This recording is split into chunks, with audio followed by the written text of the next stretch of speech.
Осы маркетингпен биыл 4-ші жылға кетіп барады. Бұл жақта осы маркетинг жүйесін іске асыру үшін бірінші Қытайда осындай заң бар екен, 80 миллион юан ақшаны резервный фондқа қойдырды. Онсыз маркетинг планын іске асырмайды. Орта жақында. Бері қарай көтерейін. Көрінбей жатыр ма, или қалай түсінбей жатыр? Маркетинг классика накопительный дегенді мен бірінші рет көрдім. Бинар накопительный дегенді естігенбіз осы уақытқа дейін. Бірақ классика накопительный дегенді осы маркетингтен көріп отырмын. Бұл жақта резервный фондқа 80 миллион юан ақшаны қойдыртпай, Қытайда бұл іс жүзінде осындай маркетинг жұмыс жасауға рұқсат бермейді. Біздікімен санаған кезде 6 миллиард 250 миллион теңге ақшаны резервный фондқа қойдыртады. Компанияда 6 түрлі табыс бар, соның ең бірінші түрлі табысы бұл жақта реферальный бонус.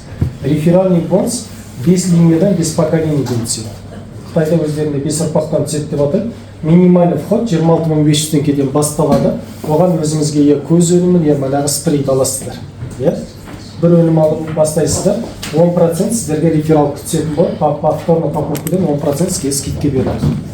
Ал команда бар бизнесті бастайын деген реферал 124 500 теңгеге 5 өнім алады. Рефералға 20% түседі, повторно покупка өнімі скидкадан сіз 20% скидка алып отырасыз. 452 мың теңгеге мини-склад жасап, 14 продукт алып, бірден 30% рефералка, 30% повторный покупканы скидка алуыңыз болады. Бірақ бір күштісін айтайын. Сіз қай пакетпен тіркелсеңіз де, бұл өз пакетіңізден бастап барлық товар обороттың бәрі накопительный, жинақтала береді. Сондықтан өзіңіз 26 500 теңгеде, я 124 500 теңгеде тұрсаңыз да, астыңыздан бір адам 452 мың теңгеге тіркелетін болса, 30% береді. Сізде автоматты түрде 30%-ға көтеріп кетесіз. Пакетіңізді апгрейд жасап келеміз. Тиімділігі осы да. Енді қараңыздар, біз қазіргі таңда бір аптаның ішінде біз 40%-ке шығып кеттік. То есть бұлардың барлығы накопительный. 1 миллион 760 мың теңгеге ешкім кірмейді. Редкі болады. Бірақ осы өз кірген пакетіңізден барлық бүкіл обороттың бәрі есептеп, сіз 40%-ға шығып кетесіз. Біз бір аптаның ішінде 40%-ға шығып кетеміз. Қазіргі таңда біз 10 күннен асты, біз уже 50%-ке жақындап қалдық. Демек 17 миллион 160 мың теңге деген товар оборот бұл өте жеңіл нәрсе. Сондықтан мына жақта командалық бонусыңызды енді есептей беріңіз, өздеріңіз расчет жасап. Енді қараңыздар. 50%-мен біреуіңіз 40%-мен товар оборот скидкамен алып жатсыздар. Жаңағы 26 500 теңгенің өнімін сіз, например, 30% скидкамен 18 500 теңгеге аласыз. 40%-ға шыққан кезде 15 мың теңгеге аласыз. Повторно покупка қайтадан осы скидкамен алып жатқан кезде, бірақ товар оборот бірінші алған баға дейміз, сыртқы бағамен есептеледі. Товар обороттың барлығы. Күштісі осы да. Осы бойынша сұрақтар ма? Қалай 50%, қалай 60%-ға шығып аласыздар? Болды, ол бір себептермен бір айдан кейін бастасаңыз да, бір жылдан кейін осы жұмысты бастасаңыз да, осы дәрежеде тұра бересіздер, түспейсіздер. Ал басқа компанияда бар. Мынандай ай сайын сіз мына өзіңіз хотя бы 15 PV-ға бір товар оборот жасап тұруыңыз керек, міндетті түрде. Бұл жақта ондай шарт жоқ. То есть ай сайын активация деген жоқ. Бұл жақта бірақ бір күштісін айтайын, тапқан табысыңыздың 10% депозитный счетқа түсіп отырады, соған сіз повторный покупка өнім алып отырасыз. Бұл өте күшті нәрсе. Біз енді өзіміздің практикамыздан көріп жатырмыз, қазір маркетинг маржинальный болғандықтан повторно покупкаға де барып, депозитный счетқа ақша күшті жиналып қалады екен. То есть қайтадан өнім алатын ақшаңыз келесі айда күшті жиналып тұрады. Біз мына жерде стартпен біз бастап отырмыз қой, келесі айда мына суммадан да көп болады. Қайтадан алатын өніміңіз. Не үшін? Өйткені маркетинг өте күшті. Мына жер түсінікті ме осы бойынша осы? Қалай 60%-ға шығып аласыз, одан кейін личник тіркейсіз ғой қайтадан өзіңіз личный ширинаңызды көбейтіп аласыз. 60%-ға шығып алғаннан кейін керісінше сізде маржа өте күшті түседі екен. От личник 60% түседі, от второй линии 50% түседі, керісінше үшінші линияда 40% түседі, керісінше өте әдемі түседі екен. 60%-ға накопительный 51 миллионнан аса товар оборот жиналып, 60%-ға қалай шығасыз, сізде командалық бонус ашылады. Командалық бонус әр айдың бірінен 30-на дейінгі товар обороттың барлығы есептелінеді. То есть 0-ден бастап 11 миллион 200-ге дейін товар оборот жасалды ма, соның барлығына сіз 2% ала бересіз. Басқа компанияны не үшін салыстырамыз? Өйткені бинарный маркетингті осы 11 миллион 200 мың теңге бір жақ қолыңызда товар оборот айналып тұр ма, сізге ақша бермейді. Сізге равновес керек, тепе-теңдікті күтіп отырасыз. Ал бұл жақта сіз бір командаңыз, адамыңыз бар, личніңіз, бірақ бір командаңыздың товар обороты осындай болып жатырмыз, сіз ақшаны бере береді. Күштісі соны. 11 миллион 200 мың теңгеден $1 асып кетті ме, сізге 4% береді. 11 миллион 200 мың теңгеден $1 асып кетті, сізге 4% береді. Енді қараңыздар. Ең тағы да айтамын, 30 миллион теңгеден $1 асып кеттіңіз, 5%-тен бересіз. Күштісі сол компания. Енді бұл жақта классика, қалай айтсам екен, басқа маркетингтердің барлығында да біз бинармыз деп айтады ғой, бірақ повторный заказдың барлығы естеріңізде болсын, бинар бар. Повторный заказдың бәрі классикадан өтеді, еш уақытта бинардан өткізбейді. Иә. Өйткені матчинг бонус тек қана лидеріңіз бинардан қанша тапты, сол бойынша сіздерге матчинг бонус есептеледі. Чека дейміз ғой. Структурадан төлемейді. Ал повторный заказдың барлығы классикадан өткеннен кейін, демек матчинг бонус алғашқы регистрация жасалған адамдардың товарооборотын есептеп матчинг бонус беру мүмкін. Иә? Сондықтан мен көп жағдайда айтамын. Демек повторный заказдың бәрі 10 линиялық классикадан или 5 линиялық классикадан өтті ме, демек ол матчинг бонус сіздерде одноразовый деймін болды. Ал бұл жақта қалай?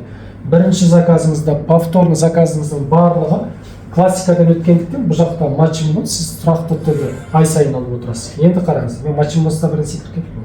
Бұл жақта 60 миллион товарооборотқа жеткен кезде, демек 5%-ке жеткен кезде сіздің 60 миллионның товарообороты 5%-ті 3 миллион теңге ақшаңызды аласыз командалық товарооборотыңызда. Плюс компания ынталандыру мақсатында дейміз ғой, бір-ақ рет емес, ай сайын 375 мың теңге ақша оклад ретінде беріп отырады. Ол тұрақты түрде.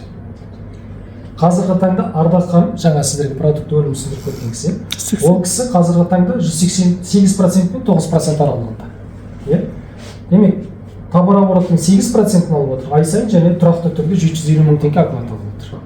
Осы 8%-тен 1% төмен түсіп кетсе, 7% алып отырса, мына 750 мың теңгені алмайды, бірақ 375 мың теңге ақшаны ай сайын алып отыр.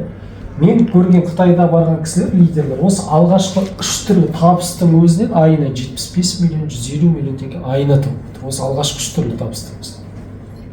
Неге? Өйткені компания айтады, мен маркетингке 87% маркетингқа бөлген, 13%-ын өзін алып қалған. Оның 10% расходына кетеді екен. 3% таза маржамен өмір сүреді компания. Неге? Өйткені өнімде халық үшін жасалған, маркетингте халық үшін жасалған. Сол үшін де бұл жақта маркетинг барысында сіздер көріп отырсыздар. Матчинг бонусқа тоқталатын болса, отличник командалық бонустан товарооборот өзіңіз 13%-ке шыққаннан кейін, командаңыздан бір лидеріңізді 13% шыққаннан бастап сізге матчинг бонус ашылады. Матчинг бонус өзінің отличник 30% көріп отырасыз. Егер матчинг бонустан личниктер 40% және де екінші линия ашылу үшін бұл жақта уже шарт басталады. Соңғы, то есть 6 түрлі табыс болса, соңғы 2 түрлісінде компанияда уже шарт басталады. То есть астыңыздағы 4 личнигіңізді 60%-ке шығу керек. Бірақ 50 миллион товар. Ол қиын емес. Айына 60% товарооборот жасау дегеніміз, бұл накопитель. Мен қазір өзім 40%-дан мен астымдағы 6 личнигім болса, соның 3-есі или 4-есі мен артымнан қуатпайды, олар 30%. Мен 50%-ға жақындап бүгінде олар 40%-ке шығады. Сондықтан бұл накопительный болғандықтан біз бұны қалай айтсам екен, жеңіл түрде қабылдап отырмыз. 8 личниктер жеңіл түрде. Өйткені маркетинг тек классика ширинаны өсіру керек болғандықтан сіздің ой өрісіңіздің ширинасы өседі. Сол себептен маркетинг бұл өте жақсы, тиімді вариант деп айтты. Ал 8 личнигіңіз 60%-ке шығып қан кезде сізде уже матчинг бонус 4 линия ашылады қатарына. 4 линия ашылады. Сондықтан 8 личнигіңіз болса, 8 личнигіңізден матчинг бонус 30%, одан кейін 20%, одан кейін 10%, одан кейін 5% алып отырасыздар. Осы бойынша сұрақ бар ма? Қысқадан қысқа. Плюс айтып өтейін. Сұрақ жоқ. Плюстарды айтып шығайық. Бірінші түрлі ход доступный. Екінші пакетіңізді апгрейд жасамайсыз. Үшінші классика накопительный. Төртінші бұл жақта дисбалансты күтіп отырмайсыз. 60%-ке 50%-ға 40%-ға шықсаңыз да сол дәрежені сақтап тұра бересіз. Компанияда ежемесячный активация жаса деген шарт қойылмаған. Немесе осынша товарооборот жасамасаң, келесі айда мына процентіңе төмен түсіп қаласың деген онда ештеңе шектеу қоймаған. Личник привязка жарайды. Өзің жасадың ба, астыңда осындай 2 личник осындай оборот жасаған кезде деген ондай шарт қоймаған.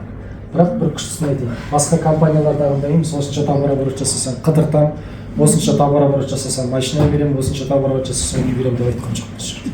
Неге? Компанияда әділетті түрде мен маркетингке 87% бөлдім.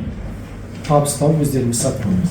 Ең көрген лидерлардың барлығы осы Қытайда 1 жыл 5 айдың ішінде бір табыс тауып отқан Ардақ ханым прямой спонсоры бар. Есімі Ма, бірақ біз 1000 деп атап кеттік.